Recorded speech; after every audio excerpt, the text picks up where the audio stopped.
Iran America के बीच युद्ध की आहट से पूरी दुनिया में सनसनी है। इस बीच अमेरिकी राष्ट्रपति डोनाल्ड ट्रंप जल्द ही भारत आने की इच्छा जता रहे हैं। भारत में यूएस के राजदूत सर्जियो गॉर्ड ने खुद इस बात की जानकारी भी दी है। हालांकि प्रधानमंत्री नरेंद्र मोदी पहले ही राष्ट्रपति डोनाल्ड ट्रंप को भारत आने के लिए आमंत्रित कर चुके हैं। आपको बता दें, यूएस भारत ट्रेड डील के बाद अमेरिकी राष्ट्रपति ट्रंप का भारत दौरा काफी अहम माना जा रहा है।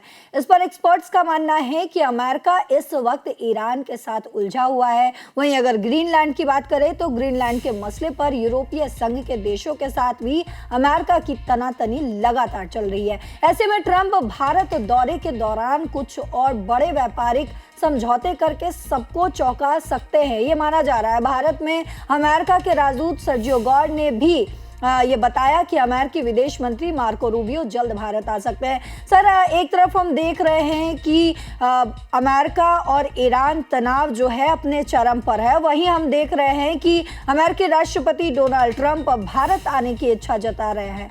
तो इसको किस तरीके से देखा जाए? क्या वो भारत आकर कुछ बड़ा करने की जो है वो तैयारी में है? क्या वो जो है ईरान के खिलाफ कुछ बड़ा करना चाहते हैं और क्या उसमें भारत का भी साथ चाहते हैं?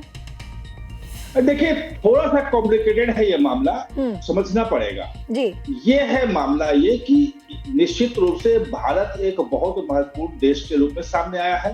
खास तौर पे यूएई के साथ जो डील हो गया है, जो जर्मनी के साथ फ्रांस का जो डील हुआ है, उसके बाद अमेरिका भी चाह रहा है भारत के साथ आना। अब समस्या ये आ रही थी कि ऑपरेशन सिंदूर के बाद जिस ढंग से लॉबिंग फर्म हायर किया पाकिस्तान ने, जनरल मुनीर जो है वो वहां जाए, खाना खाए, और उसके बाद ट्रंप जो है वो भारत के खिलाफ जो है वो बयान दे रहे थे लगातार। प्रधानमंत्री मोदी के खिलाफ भी बोल थे, उनके तमाम लोग जो है वो बोल रहे थे। 25% जो है वो रूस के तेल वाला टैरिफ लगा दिया था जुर्माने के रूप में, और 25% सामान्य टैरिफ लगाया था। तो एक बात ये थी कि ट्रंप के आने की बात सितंबर में थी। भारत एक, आपको ध्यान होगा, क्वाड एक संगठन है जिसमें ऑस्ट्रेलिया है, जापान है, भारत है, अमेरिका है, उसकी बैठक होनी थी और भारत में ही होनी है वो।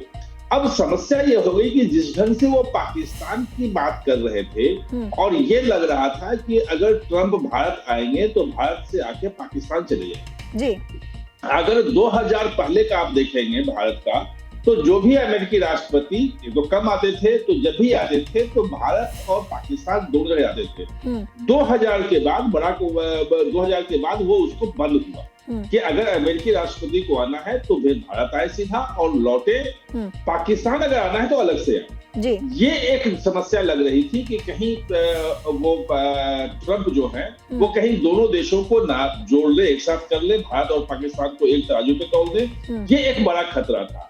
अब जो सर्जियो गॉर्ड आए हैं जिस ढंग से, तो आपने देखा होगा कि उनके आने के बाद जो पाकिस्तान के पक्ष में ट्रंप के बयान थे वो खत्म है। पाकिस्तान अब रो रहा है। पाकिस्तान के रक्षा मंत्री संसद में बोल रहे हैं वहां के कि भाई हम जो कटोरा लेके जा रहे हैं वो हमें टिश्यू पेपर की तरह यूज करके फेंक दिया है, हमें कोई पूछ नहीं रहा है, हमारी स्थिति बहुत ज्यादा खराब है। ये तमाम चीजें वहां से चल रही हैं। ये संकेत देता है, ये संकेत दे रहा है कि अब पाकिस्तान की जगह भारत जो है, भारत की जो शर्त थी कि भाई आपको करना है तो हमारे साथ कीजिए, पाकिस्तान से जोड़ के मत देखिए, वो सर्जियो गॉर्ड इस मामले में ट्रंप को तैयार कर चुके हैं। और अगर इस मामले को मान लेता है अमेरिका तो कोई समस्या नहीं। दूसरी बात जो आपने ईरान वाली बात बताई वो महत्वपूर्ण है, क्योंकि तमाम प्रतिबंधों के बावजूद भारत भले ईरान से तेल ना खरीद रहा हो, लेकिन कुछ ना कुछ संबंध बने हुए थे। खास तौर पे चाबहार का पोर्ट जो है वो आप देखेंगे कि वहां का मतलब हजारों करोड़ खर्च कर चुका है भारत उसको डेवलप करने के लिए, और खास तौर पे मध्य एशिया और अफगानिस्तान पहुंचने के लिए भारत के लिए बहुत महत्वपूर्ण है। पिछले साल जो बजट था, पिछला बजट, इस साल का नहीं कर रहा हूं, 400 करोड़ रुपए बजट में प्रावधान था वो चाबहार पोर्ट के लिए। इस बार बजट में जीरो है। यानी कि चाबहार पोर्ट जो है वो दिया था कि भाई आप एक्सक्लूड कर दिया था प्रतिबंधों से कि भारत चाबहार का यूज कर सकता है तो प्रतिबंध में नहीं माना जाएगा, वो खत्म हो रहा है मार्च में। यानी कि भारत अब ईरान से बिल्कुल अमेरिका के कहने पे संबंध तोड़ रहा है। और ये ईरान मतलब अमेरिका के लिए एक अच्छा संकेत है। कुछ न कुछ जो सर्जियो गोर आए हैं अभी पिछले दिनों, 2 दिन पहले वहां के जो एडमिरल जो हैं वो एशिया पैसिफिक क्षेत्र के जो नौसेना के जो प्रमुख हैं वो चंडीगढ़ गए थे वहां पे, और चंडीगढ़ में वहां उन्होंने जाके हमारा जो नॉर्दर्न जो कमांड है सर, यानी कि कुछ ना कुछ तैयारी हर तरफ जो है अगर विश्व स्तर पर देखें तो अमेरिका जो है वो कर रहा है।